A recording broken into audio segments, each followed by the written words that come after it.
लद्दाख में पहली मरतबा गोली चल गई, लेकिन गोली चलने की जो इतला है, अगर वो इतला दुरुस्त नहीं भी है तो खतरनाक है, और अगर वो इतला दुरुस्त है तो फिर तो मजीद खतरनाक है।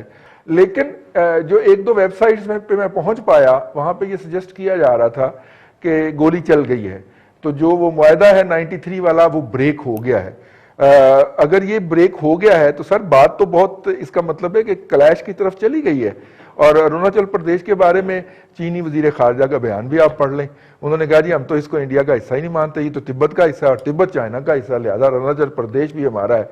तो वो जो चिकन नेक है उसके भी दबाए जाने का वक्त हुआ चाहता है। रहनुमाई फरमाए हमारी ब्रिगेड साहब कि हम आजसी हथियार जो है वो इस्तेमाल नहीं करेंगे। इसलिए पहले जो कुछ हुआ वो डंडे के दौर पे हुआ, और डंडे मारे गए, सोटे मारे गए, पीके फेंका गया, गलवान रिवर में फेंका गया। और अभी भी एक वीडियो सामने आई है जो शायद आपकी नजर से गुजरी होगी, जिसमें कोई इंडियन फौजी जो है चाइनीज फौजियों को धक्का देकर उस जगह से निकाल रहे हैं जहां वो घुसने की कोशिश कर रहे हैं।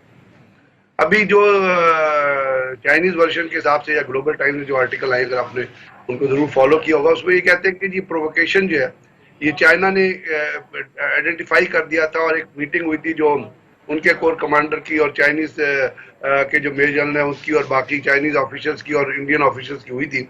उसमें चाइना ने, अगर आपको याद हो, इसको हमने कवर भी किया था, उन्होंने कहा था हम जहां हैं वहां हम बैठे हुए, इससे हम पीछे नहीं जाएंगे, ना हम किसी रिच को छोड़ेंगे, ना हम किसी बॉटलनेक को छोड़ेंगे, ना गलवान रिवर, गलवान वैली में जहां तक हम आ चुके हैं वहां से हम पीछे जाएंगे। और उसको सर्टिफाई कर दिया इंडियन लीडरशिप ने, नरेंद्र मोदी ने, जिस वक्त उसने अपनी पार्लियामेंट में अपने लोगों के सामने बयान दिया कि जो चाइनीज फौज है वो उसने हमारी सीमा क्रॉस नहीं की है।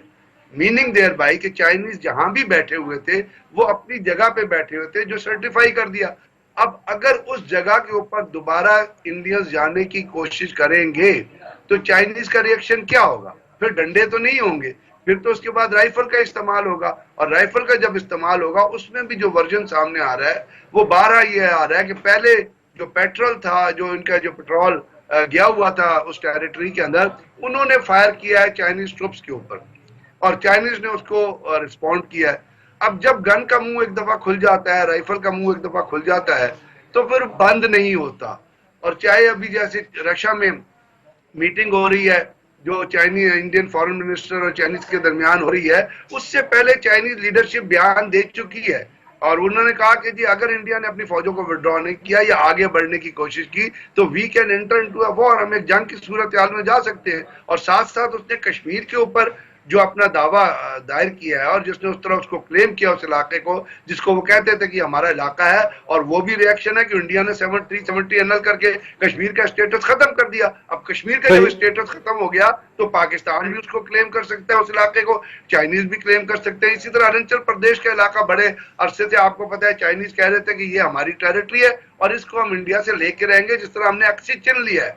अब ये चीजें जिस तरह बढ़ रही हैं, अगर रशिया में ये मीटिंग हो रही है तो मुझे नहीं लगता कि किसी डी एस्केलेशन प्रोसेस की तरफ जाएगी। लेकिन अगर ये डी एस्केलेशन प्रोसेस की तरफ ना भी गई तो ये उस खित्ते तक महदूद रहेगी, क्योंकि जो अमेरिका बेट दे रहा है इंडियंस को कि आप चाइनीज के खिलाफ खड़े हो जाएं, वो ये शय तो दे रहा है उनको, लेकिन अमेरिका के खुद हालात ऐसे नहीं है इस वक्त तक, क्योंकि उनके दो बड़े इंपॉर्टेंट प्रोसेस चल रहे हैं। एक तो अफगानिस्तान के अंदर जो वहां से पीस जो फोर्सेस का विड्रॉल होना है, आपको पता है वो किसी अभी तक कोई ऐसी नहज पे नहीं पहुंचा कि आप वहां से ट्रुप्स उठाएं और अमेरिका ले जाएं, और अगर वो अमेरिका वहां ट्रुप्स नहीं जाते हैं तो उसका पोलिटिकल फॉल आउट जो है वो ट्रंप की इलेक्शन के ऊपर आना है।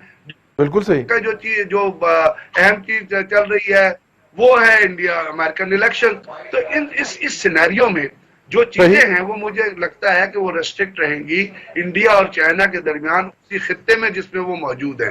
उसके अंदर कोई जैसे लोग एंटिसिपेट कर रहे हैं कि जी we will enter into a war, कोई ऐसी मुझे नहीं नजर आता।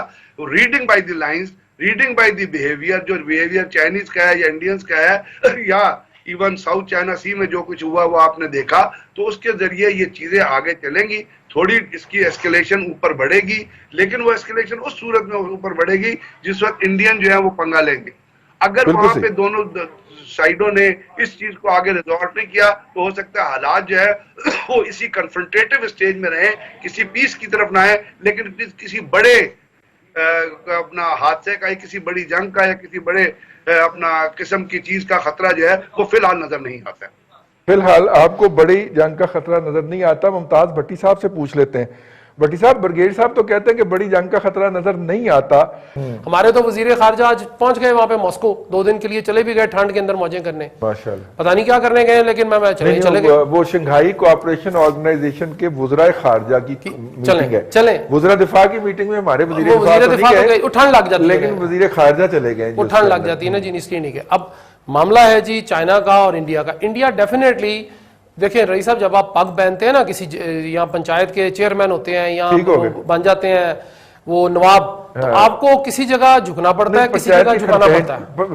पंचायत के खड़पैंच होते हैं वैसे। हाँ, वो जो खड़पैंच नहीं जी, वो क्या जत्थेदार उसको कहते हैं, या वो पंच, वो क्या होता है जी, जेन में नहीं आ रहा, सरपंच नहीं, हमारे लहंदे पंजाब में खड़पैंच भी कहते हैं, खड़पैंच भी कह देते हैं। लेकिन जब आप खड़पैंच बन जाते हैं ना जी, तो फिर कई दफा आपको खड़कना पड़ता है और कई दफा खड़काना पड़ता है, दोनों। कई दफा कोई आपको आके खड़का जाएगा, दूसरी दफा आप उसको खड़का देंगे। लेकिन ठीक है, अब हुआ मुझे प्रोग्राम खड़काना है, इसलिए ब्रेक पे जाना है। तो इस सूरत के अंदर जो है वहां पे भी हालात हैं, और परली तरफ जो वो चिकन नेक वाला मसला है, साबिक मशरकी पाकिस्तान और मौजूदा बांग्लादेश से आगे अरुणाचल प्रदेश जो है, वहां पे भी अब कॉन्फ्लिक्ट ने सर निकाल लिया है और चाइनीज ने कह दिया कि हमारा इस पे क्लेम है।